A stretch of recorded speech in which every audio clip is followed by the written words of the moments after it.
Hello and welcome again to the Writer Review. This is Eric Curut Writer, and this week we're going to be taking a look back at the 2006 mystery thriller movie titled The Da Vinci Code. Now, the Da Vinci Code runs for 2 hours and 28 minutes long. It is directed by Ron Howard. It is produced by Ron Howard, John Calley, and Brian Grazer. The script was done by Akiva Goldsman based on the book titled The Da Vinci Code by Dan Brown. The score was done by Hans Zimmer, the cinematography by Salvatore Totino, and the editing was done by Daniel Handley and Mike Hill. And the stars of the movie are Tom Hanks, Audrey Tautou, Ian McKellen, Alfred Molina, Jurgen Prochnow, Jean Reno, and Paul Bettany. So, okay, all the bookworms out there, you might as well put me in jail and throw away the keys. But I'm here to confess that I had never read the controversial book by Dan Brown. When I saw the Da Vinci Code, I just walked in with a clear mind and a clean slate. People might hate for it. I saw the movie before I ever had the chance to read the book. I may not be the only one, but at least I'm coming clean to you all. From what I've watched, I'm pretty sure Dan Brown must have had some keen eye on artistic intentions and a high interest in prose. Friends tend to get me to see the movie. They tried to get me to see the movie just to see what all the fuss was about, even though I never got around to reading the book. From words of people who did read the novel, the script by Akiva Goldsman pretty much follows through most of the important parts of the novel, which in itself could potentially ensure some level of satisfaction. After seeing it for the first time, I was absolutely very fond of the movie. It didn't waste time introducing the concept of the plot, and it was executed quite nuanced and in full detail. And once that was done, the thrills just take off from there.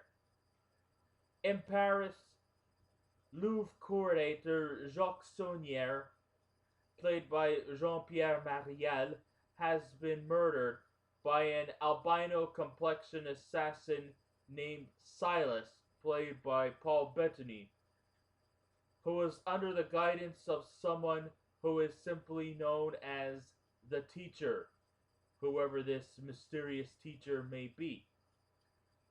That's when the moody Harvard symbologist Dr. Robert Langdon, played by Tom Hanks, is requested by the French police to decipher the clues that led to Saunière's death and the esoteric markings that are left behind.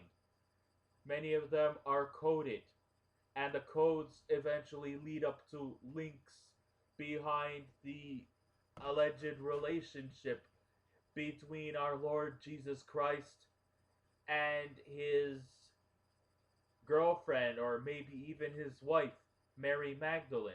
There is perhaps some clues, some esoteric clues that lead to the possibility that the bloodlines, the DNA between Jesus Christ and Mary Magdalene could still be in existence.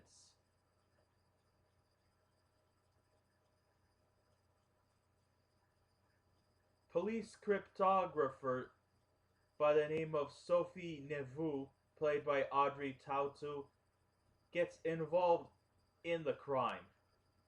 Langdon's now been labeled as a primary suspect and is now on the run from the and is now pretty much on the run, and the chase is on. Langdon and Neveu seem to have a set of enemies. The French law enforcement led by Captain Bisou Fauche, played by Jean Reno, and in which, if you could translate it into English, Bizofausch actually means angry fucker. If you don't believe me, it's true. Hey, I'm from Montreal, so I understand French. Bizofausch is angry fucker.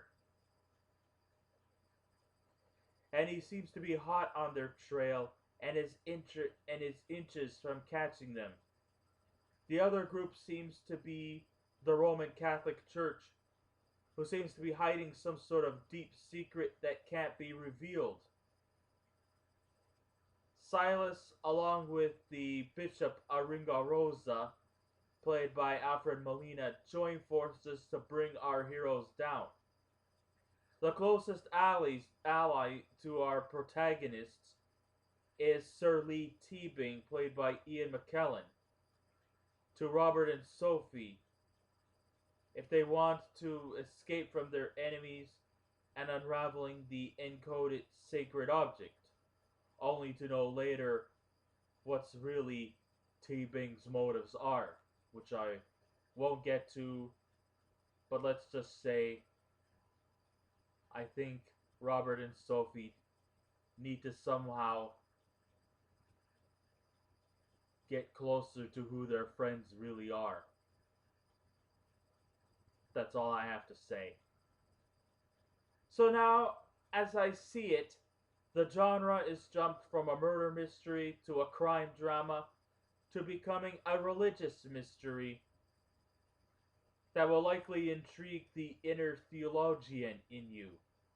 There are definitely a lot of suspenseful events leading to their chases, and you know what? That is totally alright with me.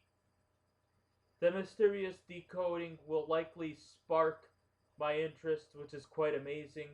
The actual Da Vinci Code itself looks complex and very exhilarating as we see the audience left scratching their heads, and the continual clues will likely keep you glued to your seats.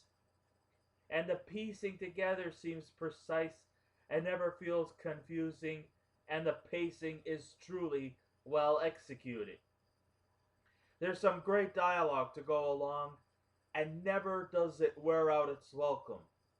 The imaginative imagery is an added addition, and the flashbacks to historical events makes more sense into what our heroes are trying to unravel.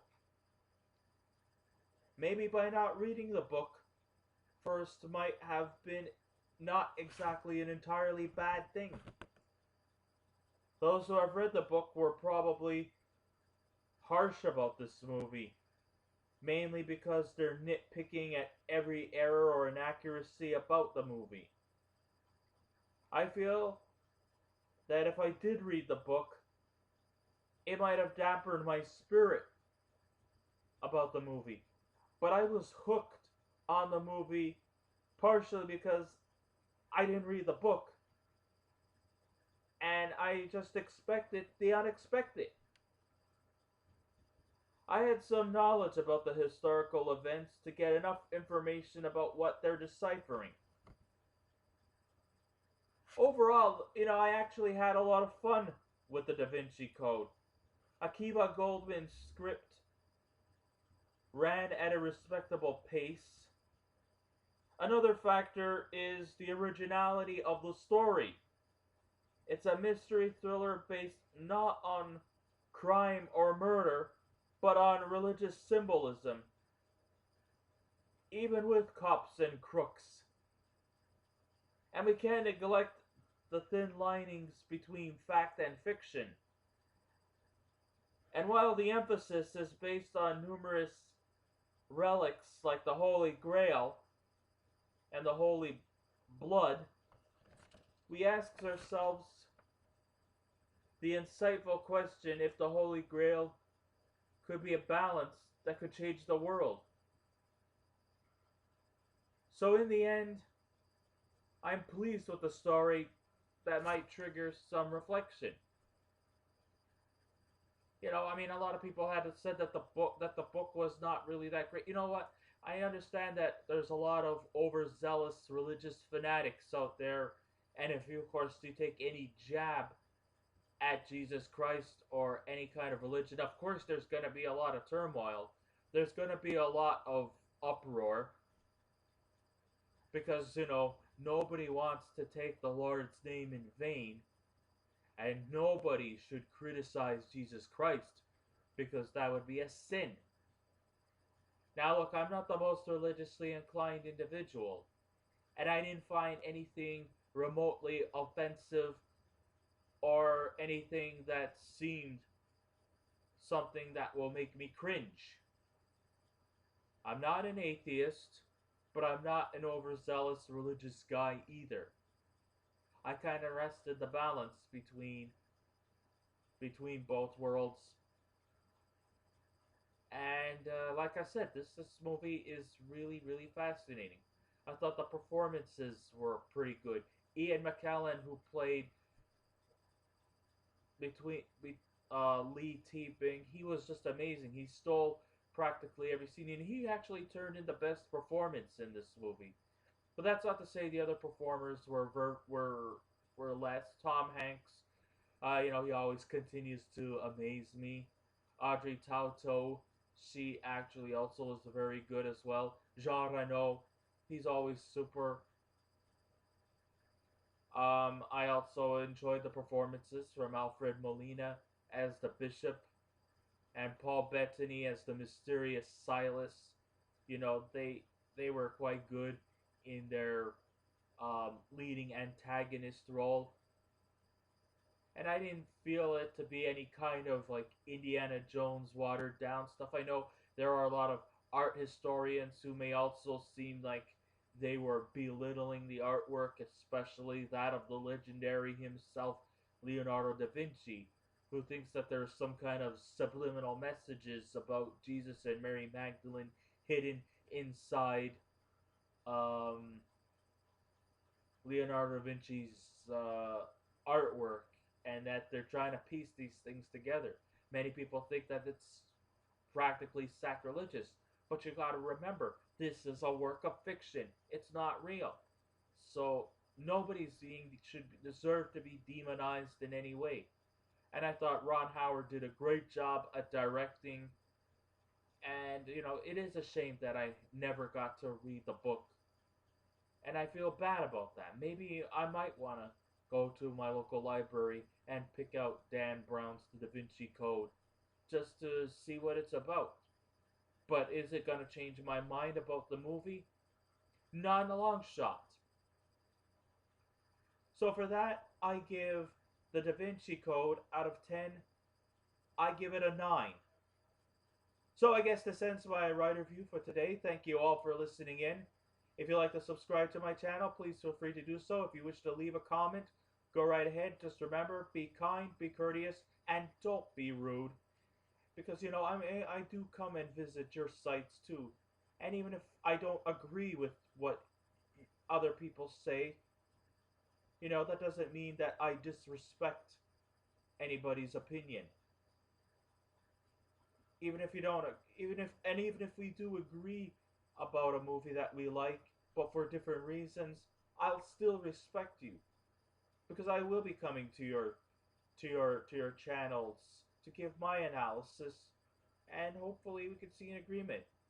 And I hope that we become friends, and I will continue to watch your reviews and just to talk to you guys. I mean, I may not come over to your houses anytime soon, but I still like to share my thoughts. It's all about sharing. That's mainly the key component here. So with all said and done, I will be back again with another movie review. So until next time, this is Eric Red Ryder saying, keep watching those movies, and I'll see you around. Goodbye.